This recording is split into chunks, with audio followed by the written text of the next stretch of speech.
Bonjour à toutes et à tous, bienvenue dans mon univers. Je suis Sylvie Hérault, je suis énergéticienne et je suis ravie de revenir vers vous en ce début d'année 2024, ce début de cycle nouveau. Une année 2024 qui est symbolisée par le chiffre 8 lorsque l'on additionne le 2, le 4. Ce chiffre 8, le symbole de l'infini, qui est un très magnifique signe, une très belle énergie de croissance, de réalisation, de matérialisation de nos vœux les plus chers. Donc je vous souhaite d'être pleinement dans cette énergie du 8. Je vous souhaite de réaliser en 2024 et bien au-delà vos souhaits, vos vœux, vos rêves et d'avoir la juste mesure pour mettre en œuvre ce qui est nécessaire de mettre en œuvre pour que vos rêves se matérialisent dans cette très très belle énergie. Je viens là sur cette énergie de l'épiphanie que l'on fête le 6 janvier, donc la galette des rois pour ceux qui sont gourmands. Donc cette épiphanie qui a un sens spécifique qui est de montrer ce qui est caché, d'accéder à ce qui est caché. Et nous sommes dans ces énergies d'évolution, de changement, de mouvement. Tout change autour de nous à tous les niveaux et nombreux sommes-nous à nous en rendre compte dans notre quotidien que l'on ne peut pas... À aucun moment on peut se dire que ce qui est acquis va perdurer dans le temps. Tout est subtil, tout est fluide, tout change, tout est en mouvement. Et c'est très très bien parce que cela nous montre la pleine diversité du monde qui nous entoure à tous les niveaux. Et ça nous oblige à changer soi et à changer notre regard sur notre environnement, sur les autres et à changer nos comportements aussi. Donc cette épiphanie, cette révélation de ce qui est caché, c'est tout d'abord, à mon sens, la révélation de ce qui est caché à l'intérieur de nous. Donc aller puiser à la source les informations, les connaissances que nous possédons à l'intérieur de nous et que nous ne regardons pas dans notre quotidien mouvementé et en course folle, mais de prendre un temps de pause pour aller à la rencontre de cet inconnu, de ce qui est caché, mais de ce qui est présent depuis toujours. Alors on a plein de techniques pour aller à la rencontre de soi, et vous en connaissez probablement déjà de nombreuses. Et parmi les techniques les plus simples, les plus évidentes, c'est de se poser sur sa respiration, de souffler de temps en temps, de se mettre en pause, de se dire bon ok, là c'est bon, j'ai besoin d'évacuer certaines choses, je reprends le contrôle, je me pose, je m'isole et je me concentre sur ma respiration. Nous savons que la majorité des personnes ne savent pas respirer parce qu'on n'a pas poursuivi notre respiration de bébé qui était parfaite, mais que l'on s'est mis dans des situations de stress et des situations de mauvaise respiration où on ne vient pas nourrir pleinement notre corps. Donc il est important de revenir à cette premier état de vie qui est la respiration, d'inspirer pleinement, d'ouvrir le haut de notre corps, mais également le bas de notre corps, de se remplir de cet oxygène qui vient nourrir chacune de nos cellules et de venir déposer ce qui ne nous appartient pas, ce dont nous n'avons plus besoin. Et par l'expiration de souffler, se libérer. C'est d'ailleurs pourquoi nous avons tendance parfois à soupirer pour se débarrasser de certaines choses. Le fait de revenir à sa respiration permet de ralentir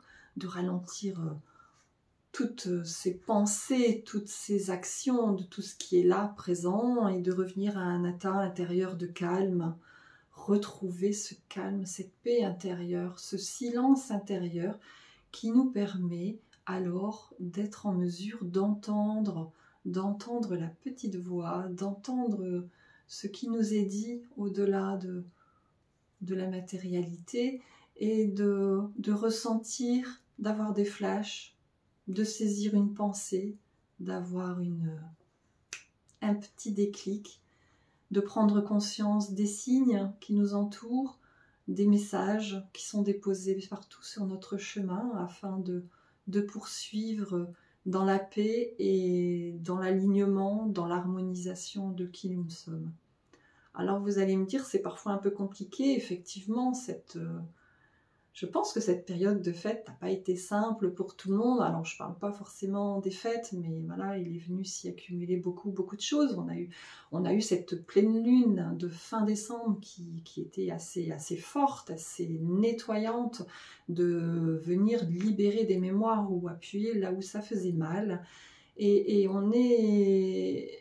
Dans les retours que je peux avoir, que ce soit dans mes cercles d'amitié ou dans mes retours de clientèle, ce sont des choses qui sont venues un petit peu nous chahuter, nous bouleverser, que ce soit des rencontres, des phrases, des événements qui sont venus nous perturber, dans notre corps aussi. Alors voilà, des douleurs, des gens qui ont été, des personnes qui ont été malades, des problèmes dentaires aussi, et tout ça c'est venu un petit peu chahuter cette période de fête que l'on souhaitait lumineuse et émotionnellement agréable, et de venir un petit peu nous faire redescendre là dans notre personnalité, à nous dire ben oui, mais en fait là on est en fin d'année et puis c'est le moment de faire un bilan, de faire le point sur cette année qui s'est écoulée, et de me demander en fait mais qu'est-ce que je souhaite pour 2024, parce que les souhaits des autres sont présents, mais en fait le plus important c'est moi, qu'est-ce que je me souhaite à moi-même pour ces 366 jours qui viennent. Donc une nouvelle année, c'est un nouveau cycle qui commence, et c'est un petit peu comme si l'on vous offrait voilà, un joli carnet de 366 pages blanches avec un joli stylo en vous disant voilà, chaque page,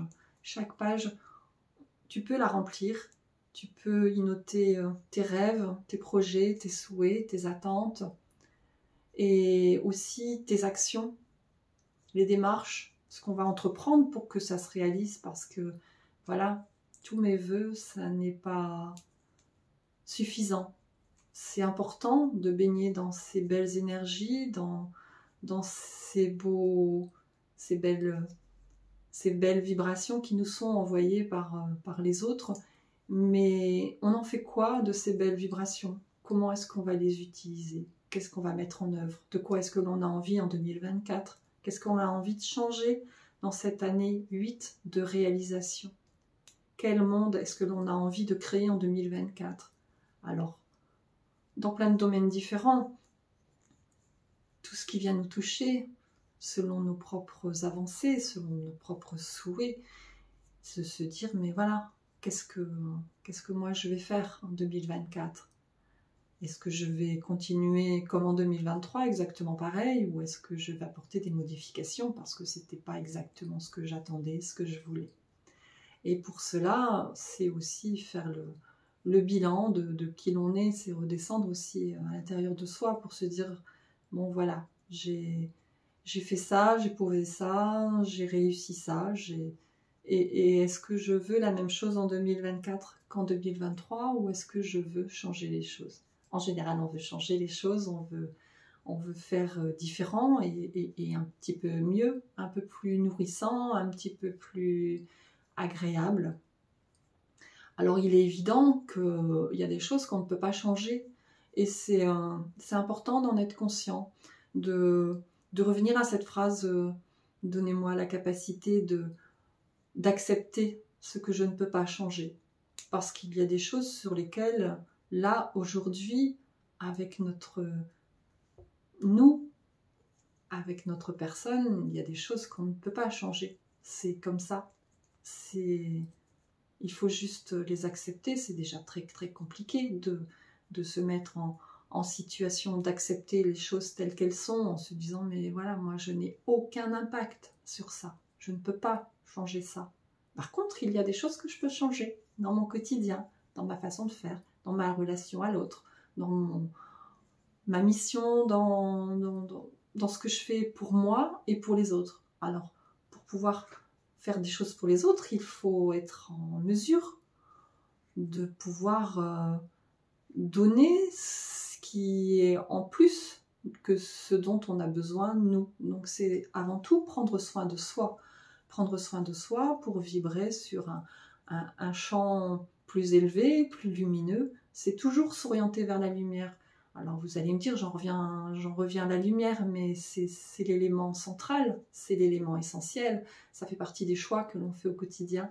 C'est je choisis la lumière et je me nourris de cette lumière. Et lorsque je serai très lumineuse, je serai à même de partager cette lumière avec d'autres. Tant que ma lumière n'est pas assez forte, je vais me la protéger et la garder pour moi jusqu'à ce que cette lumière soit en mesure de jaillir et d'inonder sur d'autres. Alors on a des petites techniques qui sont très sympathiques pour pouvoir vibrer plus haut et vous en connaissez déjà beaucoup. On a cette reliance à la nature, ce choix d'alimentation saine, puisque ce qui vient nourrir notre corps vient aussi nourrir tous nos champs énergétiques et nous apporter ce supplément vibratoire dont on a besoin. Il y a notre nourriture musicale, notre nourriture cinématographique, ce que l'on regarde. Si on va se nourrir à la télé du matin au soir avec des messages qui vibrent très bas et qui viennent nous parasiter et nous bloquer dans notre évolution, voilà, ça fait partie des choses qu'il faut peut-être envisager de changer d'une façon ou d'une autre. Donc il y a toutes ces choses qu'on s'apporte, que l'on vient offrir à notre corps physique, à nos corps subtils, pour les nourrir, pour leur permettre de recevoir ce dont ils ont besoin. Il y a les lieux que l'on fréquente aussi, les personnes, les lieux que l'on fréquente. Alors, après, on est tous à même de rencontrer des personnes qui vibrent négativement, que ce soit en allant faire des courses, en allant à un concert, en allant n'importe où. On est tous obligés quelque part d'aller dans des lieux qui sont vibratoirement un peu complexe. Ça n'est pas se couper du monde, c'est élever nos vibrations suffisamment hautes et être en mesure de nettoyer toutes ces vibrations basses, toutes ces miasmes qui viennent s'agglutiner afin de continuer à porter notre lumière et de ne pas s'isoler. Et j'entends souvent des personnes qui me disent je ne peux plus fréquenter ce genre d'endroit, je ne peux plus aller au centre commercial, je ne peux plus aller en centre-ville, Oui, je comprends, c'est quelque chose que je comprends très très bien, mais l'idée, ça n'est pas... notre chemin d'évolution n'est pas de se couper du monde, de se couper de la communauté et de l'autre. Pour conserver notre vibration autre, nous avons besoin de contact, nous avons besoin de partage et de choisir aussi ceux qui viennent nous entourer et de se nettoyer, de se protéger quand on rentre chez nous. Alors le nettoyage énergétique est pratiqué en soins, en cabinet, bien sûr. Un vrai nettoyage énergétique, lorsque c'est nécessaire, doit être fait par un professionnel. Au quotidien, il y a des subtilités que l'on peut connaître et pratiquer pour se faire du bien et se nettoyer. Alors on a déjà cette première pratique qui est le matin quand je me réveille, quand je pose les 2 pieds par terre avant de me lever de mon lit, je m'ancre, je pose mes 2 pieds au sol, je ressens la texture du sol, la température du sol sous mes pieds et je me sens pleinement ancrée ici, dans cette journée. Je remercie pour la journée qui commence, qui sera lumineuse comme aujourd'hui. Je remercie pour les belles personnes que je vais rencontrer, pour les surprises, pour l'abondance qui va venir à moi, pour tout ce que je vais recevoir pour cette magnifique journée. On sait tous pertinemment qu'il n'y aura pas que des choses magnifiques, mais se concentrer sur le beau et le meilleur permet d'avancer beaucoup plus facilement. On peut, lorsque l'on prend sa douche en fin de journée, lorsque l'on a côtoyé des gens voilà, qui sont venus un petit peu nous titiller et gratter là où ça fait mal, on peut visualiser que notre douche est une douche de nettoyage énergétique, une douche de lumière. Alors on peut le faire sans être sous l'eau, mais le fait d'être sous la douche vient apporter un petit plus.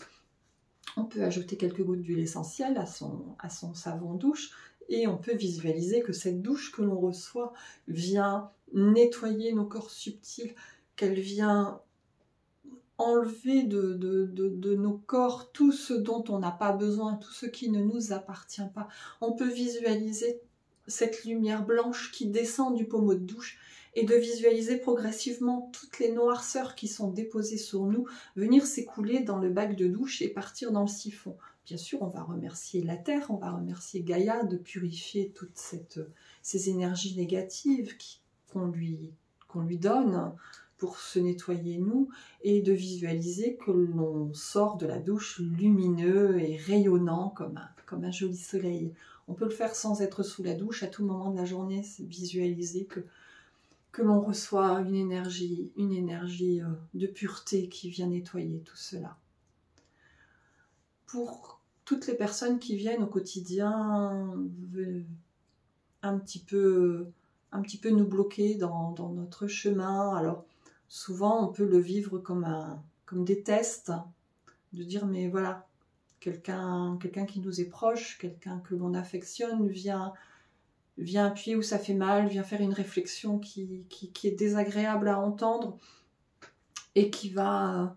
Alors, surtout si c'était pendant les périodes de fête, c'est encore plus compliqué parce qu'on n'a pas envie de ça, mais voilà, on a souvent ce test qui est là pour voir, mais comment est-ce que je réagis aujourd'hui à telle réflexion? Comment est-ce que j'aurais réagi il y a 3 ans, 4 ans, 5 ans de cela?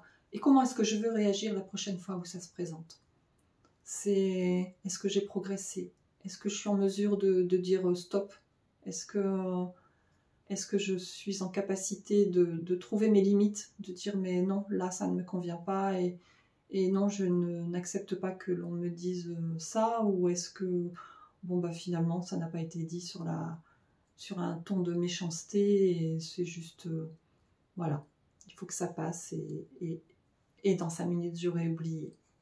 Parfois ça reste un petit peu plus prégnant et ça va venir nous bloquer vraiment dans notre chemin et le lendemain on y pense encore, 2 jours après on y pense encore et là ça devient problématique parce qu'on n'est pas censé conserver ce lien, on n'est pas censé nourrir ce lien et plus on va le nourrir au quotidien et plus le lien va prendre de la texture et plus ça va venir durablement nous impacter.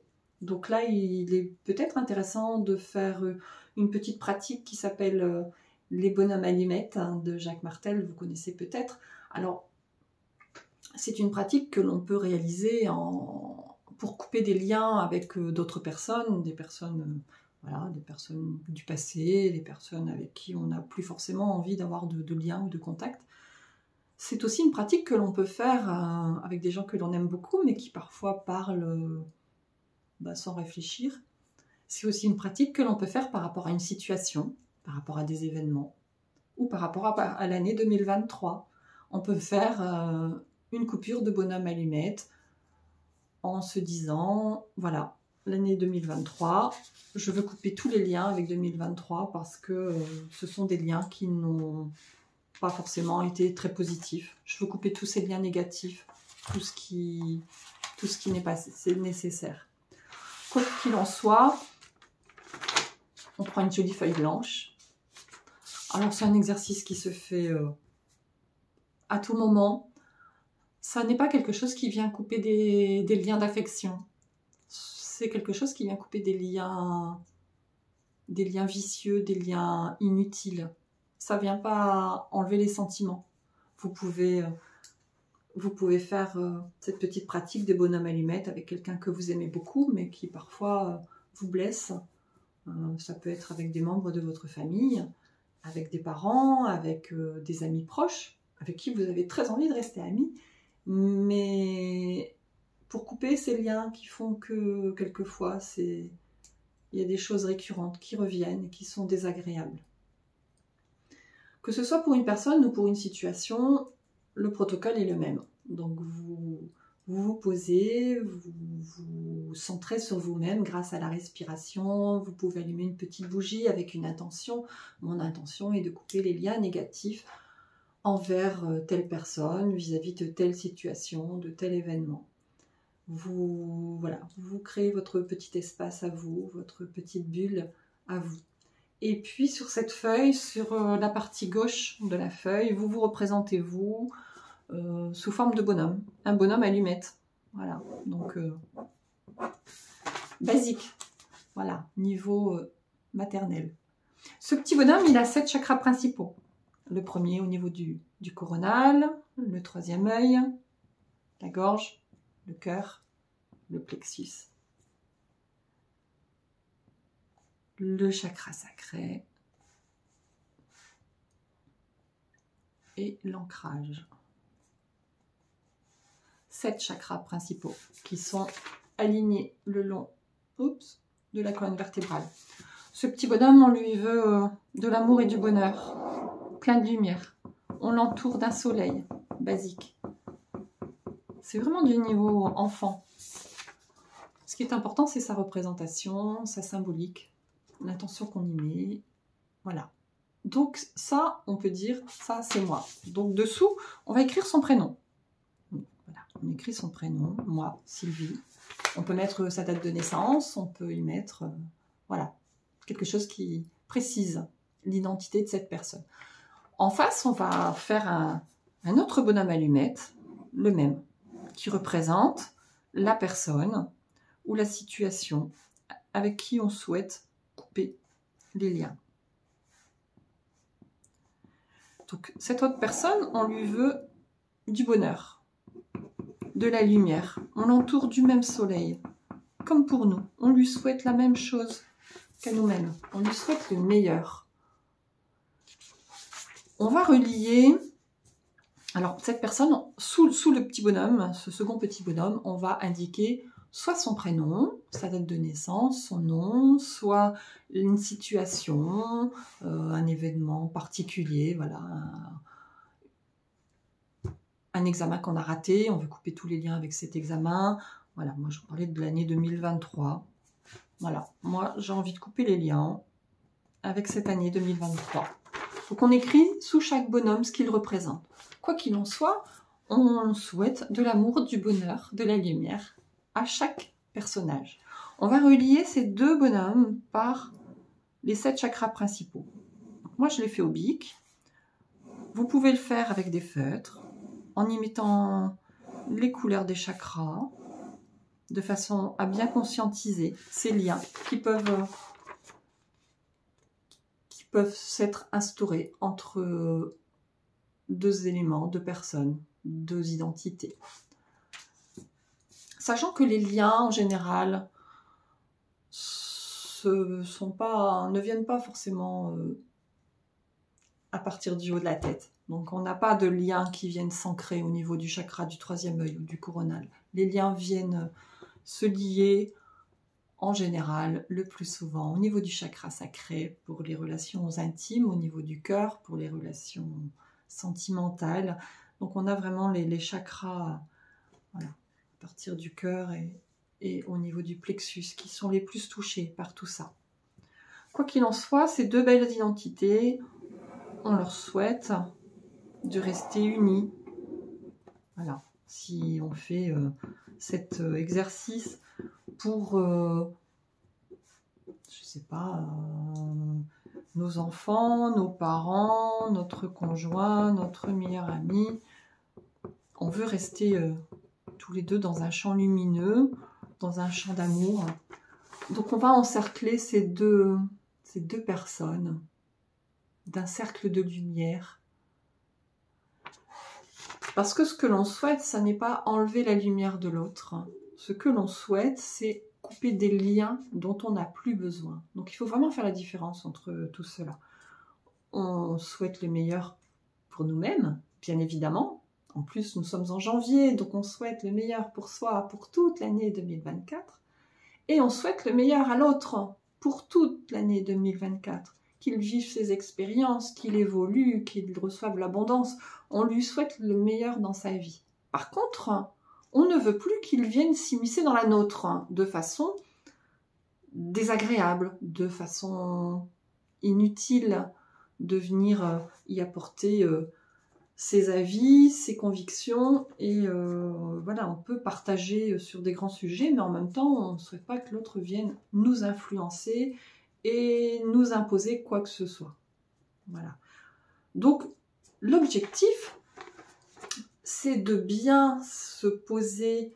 On peut fermer les yeux un instant et se dire, ok, je visualise l'autre, je visualise notre relation qui est très belle, très lumineuse, mais en même temps, il y a ces petites parts sombres là dont je ne veux plus, et se visualiser que l'on vient couper ces liens. Alors, on peut couper avec une hache, et on peut aussi couper avec les ciseaux. Donc l'idée, c'est quand on a bien conscientisé tout ça, c'est de venir avec des ciseaux couper les liens. On ne coupe pas la lumière, on coupe les liens qui reliaient les chakras des deux personnes, des deux situations. On peut le faire pour soi. On ne peut pas mettre deux personnes dont nous ne sommes pas, qui ne sont pas nous. Il faut impérativement que l'une des deux personnes soit nous-mêmes. On ne peut pas faire la même chose pour deux copains, deux cousins, deux frères. Non, non, ça c'est pas possible. On n'a capacité à intervenir que pour ce qui nous concerne. Donc ça peut permettre, en ce début d'année, de se libérer de certaines choses dont nous n'avons plus besoin, que nous ne voulons plus dans notre quotidien, afin de pouvoir inventer cette année 2024 dans toute sa lumière, avec nos rêves, nos ambitions, nos projets, nos espoirs, et puis pouvoir y mettre librement toute la lumière et toute l'énergie dont on dispose. Il est essentiel pour cela de prendre soin de soi. C'est vraiment le premier mantra. C'est voilà, je prends soin de moi, je m'aime telle que je suis, je m'accepte, je m'aime, je suis merveilleuse, merveilleux telle que je suis, là, aujourd'hui, maintenant. C'est de se regarder dans le miroir et de se dire bravo, merci, je t'aime. Et c'est très compliqué parfois de se mettre à nu devant son miroir et de se dire je t'aime tel que tu es, malgré tes erreurs. Mais je t'aime parce que tu es magnifique, une entité lumineuse et superbe. Voilà ce que je souhaitais partager avec vous aujourd'hui. Donc, je vous souhaite une très belle épiphanie, d'aller à la rencontre de ce qui est caché à l'intérieur de nous, le plus grand mystère qui est là, cette magnifique personne, cette âme qui ne souhaite qu'évoluer et vibrer de tout ce qu'elle a à partager. Je vous souhaite une très belle année 2024, un très beau livre à écrire de tout ce qui vous tient à cœur pour créer ce monde nouveau dont nous avons besoin aujourd'hui, où l'on ne se centre pas sur les basses vibrations, mais où on va se concentrer sur ce qui est beau, bon, respectueux, sur l'amour inconditionnel. Je vous remercie de m'écouter, je vous remercie de vos commentaires, de vos partages, de mettre un petit pouce sous la vidéo si vous avez aimé, de vous abonner à la chaîne pour recevoir les prochaines vidéos et de prendre soin de vous. Prenez soin de vous, vous êtes la personne la plus importante du monde. À tout bientôt, je vous embrasse. Au revoir.